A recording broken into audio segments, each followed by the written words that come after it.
فرزانہ تنہائی میں میت کے پاس بیٹھی جو کچھ کر رہی تھی وہ دیکھ کر میں دنگ رہ گئی تھی۔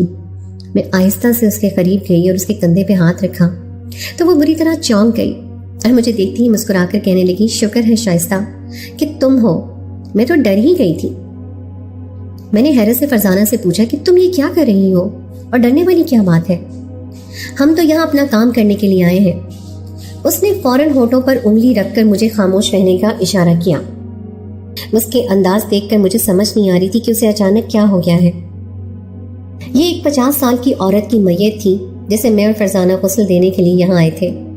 فرزانہ نے غسل دینے کے بعد کچھ دیر کے لیے گھر والوں کو کمرے سے باہر جانے کو کہا۔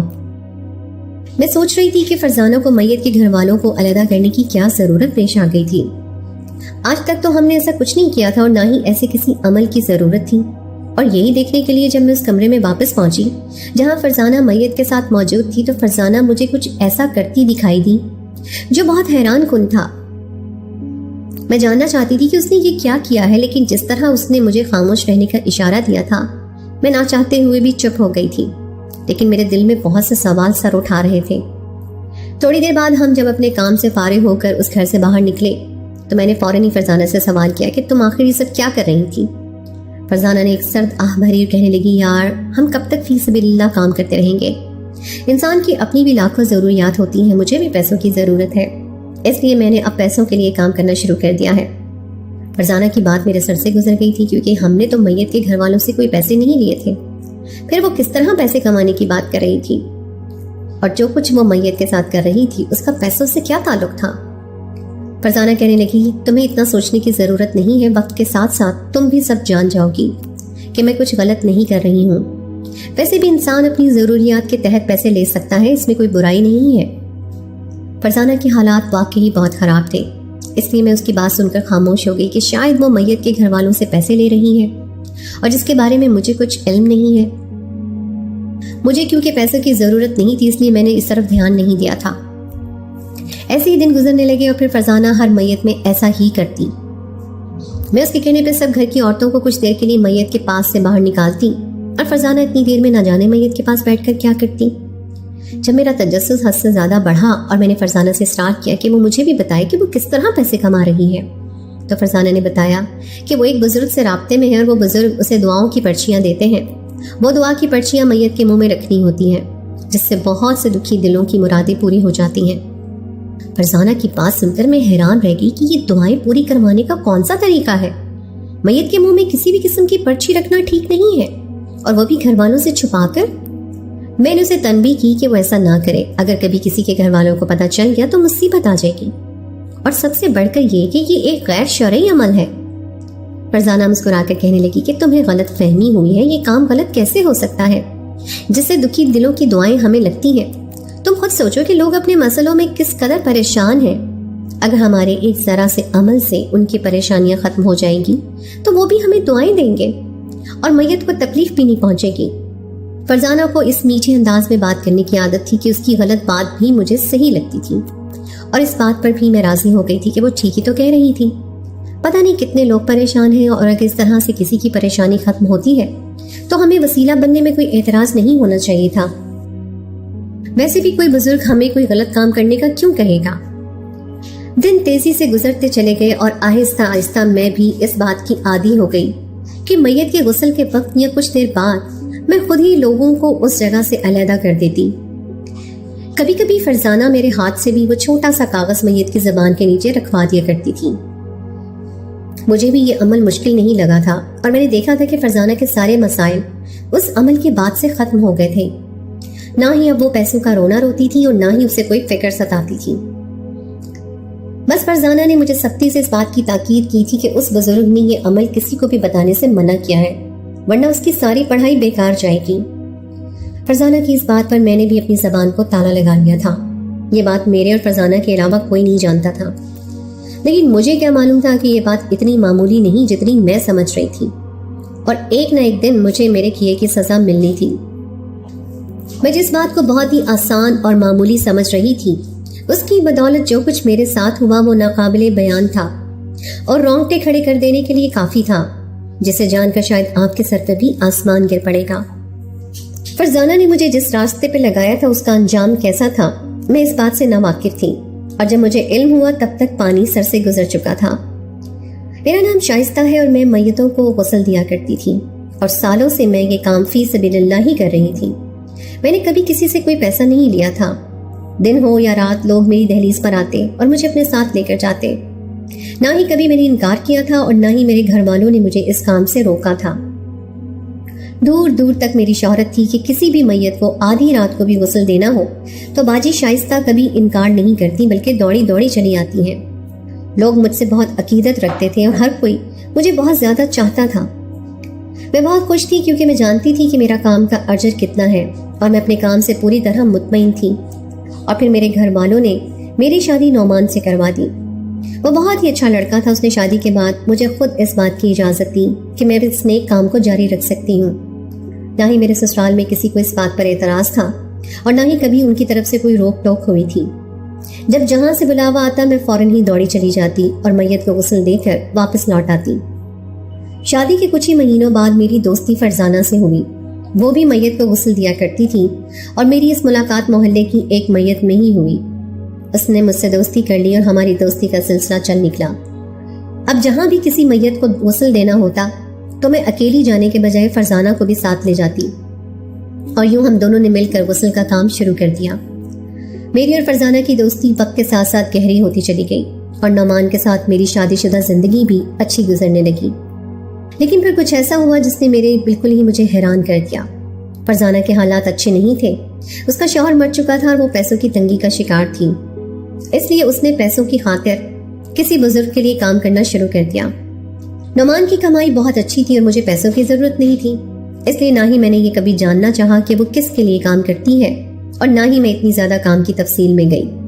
بس میں اس کا ساتھ دینے لگی تھی۔ وہ کسی بزرگ کے لیے کام کر رہی تھی جو غریبوں کے مسائل حل کرتے تھے۔ یہی بات اس نے مجھے بتائی تھی اور میں نے بھی آنکھ بند کر کے اس کی بات پر اعتبار کر لیا تھا۔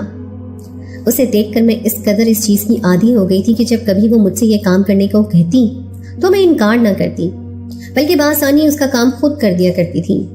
کاش مجھے اس وقت اندازہ ہوتا کہ فرزانہ میرے ہاتھ سے کیا کروا رہی ہے تو میں کبھی ایسا نہ کرتی۔ میری اور فرزانہ کی دوستی کو 2 سال ہو چکے تھے اور ان 2 سالوں میں ہم نے تقریباً ہر دن ہی کسی نہ کسی میت کو غسل دیا تھا۔ علاقے میں ہماری کافی شہرت تھی اور لوگ ہمیں ہی بلانا پسند کرتے تھے۔ نعمان اور اس کے گھر والے بھی مجھ سے بہت خوش تھے کیونکہ میں گھر کے کاموں میں بھی بہت ماہر تھی۔ لیکن کچھ وقت کے بعد مجھے احساس ہوا کہ میری گود خالی رہ گئی ہے۔ شادی کے 2 سال بعد بھی مجھے اولاد نہیں ہوئی تھی۔ میرے آگے پیچھے خاندان میں جتنی بھی لڑکیوں کی شادی ہوئی تھی وہ سب بال بچوں والی ہو گئی تھی، لیکن میں اب تک اپنی سونی گود لیے گھوم رہی تھی اور میرا دل اداس رہنے لگا۔ نعمان نے مجھ سے کبھی اولاد کی خواہش کا اظہار نہیں کیا تھا، بلکہ میں خود اب ماں بننا چاہتی تھی۔ فرزانہ مجھے اداس دیکھتی تو محبت سے سمجھاتی کہ اس میں ایسی کون سی بڑی بات ہے، جب قسمت میں ہوں گے تو بچے ہو ہی جائیں گے، تم پریشان نہ ہو، تم تو اتنا نیک کام کرتی ہو، بس دل لگا کر اپنا کام کیا کرو۔